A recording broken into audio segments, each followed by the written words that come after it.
beautiful cumulus clouds. It is the ravishing beauty of the mountains. It is the gorgeous sound of the music. It is the delight of the children. Everyone knows the Sound of Music as that flawless, heart-lifting masterpiece that feels like it was stitched together by pure magic. The sweeping hills, the soaring voices, the unbreakable family bond, it all looks effortless on screen. But what if one single moment in the film was never fixed, never touched in post-production, and still made it into theaters exactly as it happened during filming? Once you spot this particular blooper, you will never watch the escape sequence the same way again. It is right there in plain sight, hiding in the tension of the abbey walls, and it proves that even the most beloved classics carry little human imperfections that somehow make them even more endearing. Picture the final act.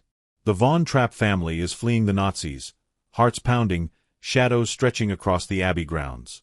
They duck behind what appear to be sturdy stone headstones for cover, pressing themselves flat against the cold marble while searchlights sweep nearby. It is a moment of pure suspense. Except if you pause and really look closer, those headstones are not freestanding at all. They sit flush against the back wall of the cloister, completely flat, with zero space behind them. No adult, let alone a group of 7 children and 2 grown-ups, could possibly squeeze into that non-existent gap. The staging is physically impossible. Yet the editors left it untouched. The shot stayed exactly as it was captured on set, and for decades most viewers never noticed because the drama of the escape carries you right past it. That unedited slip is our starting point today, but it opens the door to so much more.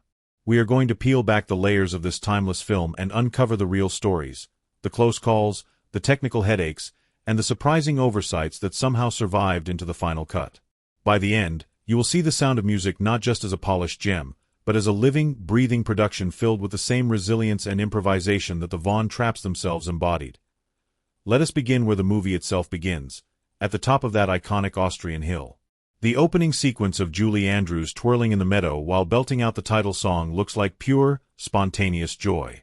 In reality, it was a logistical nightmare that tested everyone's patience.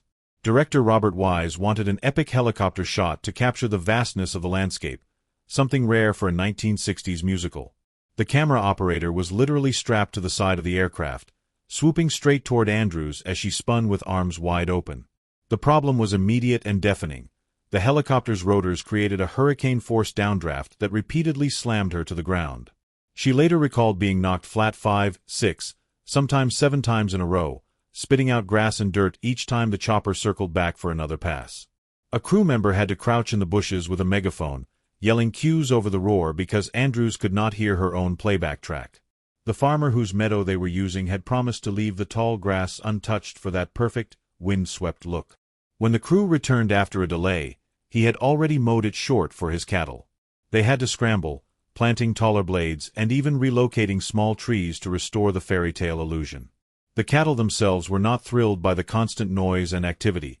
They kept wandering into frame or startling at the low-flying aircraft. Yet when you watch that final take, none of the struggle shows. Andrew's smile is radiant, the camera glides like a dream, and the whole thing feels effortless. It is the first clue that what we see on screen was forged through sheer determination and a lot of hidden resets. The physical toll did not stop with the opening number. Several of the most memorable sequences came with real injuries that the production simply powered through rather than reshoot. Take the gazebo dance for 16 going on 17. Charmian Carr, who played the eldest daughter Liesel, was performing with Daniel Truhitt as Rolf when she lost her footing on the slick floor near the end of the take. She crashed straight through a pane of plate glass, cutting herself and badly spraining her ankle. Instead of halting production for days, the crew bandaged her up, covered the swelling with makeup, and adjusted her movements so the scene could wrap without anyone in the audience noticing the limp. The gazebo itself was not even the real Salzburg structure. That one was too cramped for cameras, so they built a larger replica back on the Fox lot in Los Angeles for better angles and safety.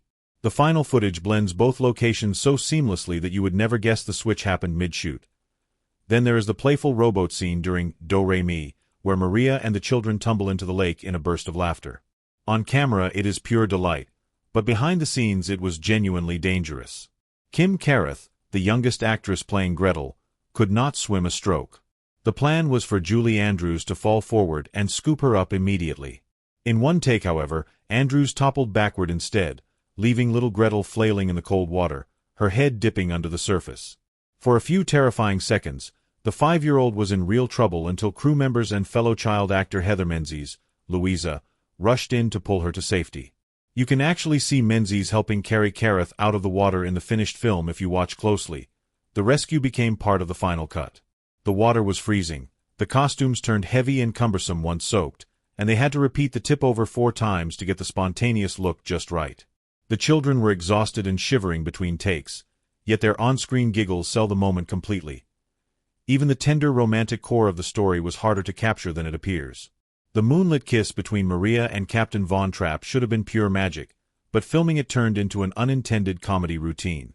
To create that soft evening glow, the crew used massive arc lights that, every single time they powered up, emitted a loud, groaning noise that sounded exactly like a prolonged raspberry or a very rude sound effect.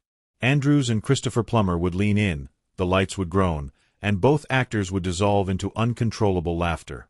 They tried the scene more than a dozen times. Director Robert Wise eventually grew so frustrated with the delays that he shot much of the kiss in deeper shadow just to drown out the distracting noise and the giggles. Plummer later joked that Andrews' warmth made it impossible for him to stay in character as the stern captain. Every close moment turned playful. The final edited version feels intimate and romantic, but the memory for the cast was hours of suppressed laughter and awkward restarts. The children's scenes brought their own unique challenges, especially as the young actors literally grew up on camera. Nicholas Hammond, who played Friedrich, shot up 6 full inches during the long production schedule. Poor Charmian Carr, as Liesel, suddenly found herself shorter than her on-screen younger brother and had to stand on hidden boxes for certain shots to keep the height order consistent. Debbie Turner, playing Marta, lost her 2 front teeth midway through filming, forcing the props department to quickly craft fake replacements so her smile would match across scenes. The famous bicycle ride through Salzburg in Do Re Mi looked carefree and effortless, but it required weeks of rehearsal on the Fox lot before they ever reached Austria. Choreographers worked with storyboards to time every pedal stroke and turn to the music.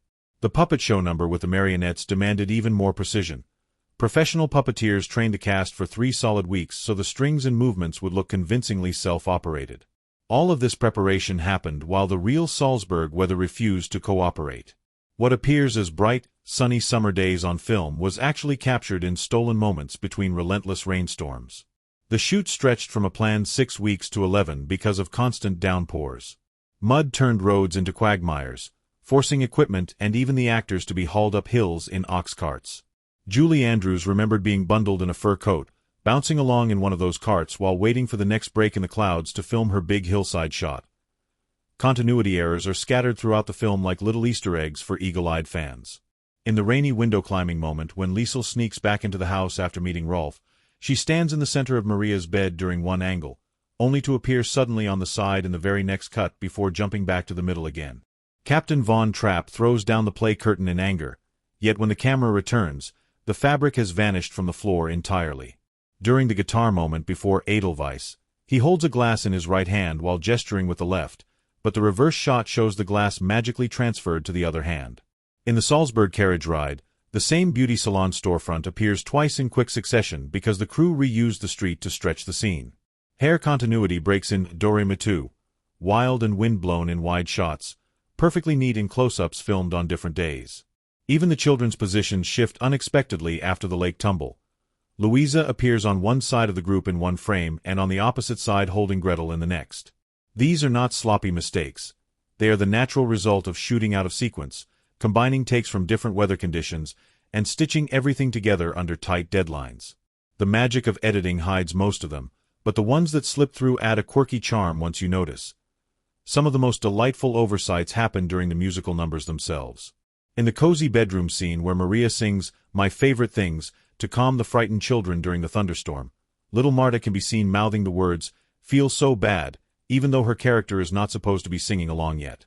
At the very end of Do Re Mi, Kurt keeps moving his mouth and gesturing as if the song is still going even after the music has clearly stopped. The young actor was simply caught up in the joy of the moment. During the folk festival performance near the climax, the children's places on stage rearrange themselves between cuts. Gretel pops from front and center to sandwich between siblings in the blink of an eye. And then there is that anachronistic detail in the family's escape car. A quick downward shot reveals Michelin X radial tires on the vehicle, tires that did not exist until 1948, a full decade after the story's 1938 setting. Each of these small slips survived because they were subtle enough to miss during the frantic editing process, yet they remind us that the film was made by real people working under pressure, not by some flawless machine. None of these imperfections would matter if the casting had not been so perfectly right. Julie Andrews was far from the studio's first choice for Maria. Executives floated names like Doris Day, Grace Kelly, and even Anne Bancroft, worrying that Andrews was not yet a proven box office draw after only a handful of films. Her hair, naturally dark brown, caused its own drama. The first attempt at bleaching it for the blonde look turned it a disastrous brassy orange, requiring a complete redo. Christopher Plummer was equally hesitant about the captain. He found the initial script version of the character too one-dimensional and stiff, calling it a cardboard cutout.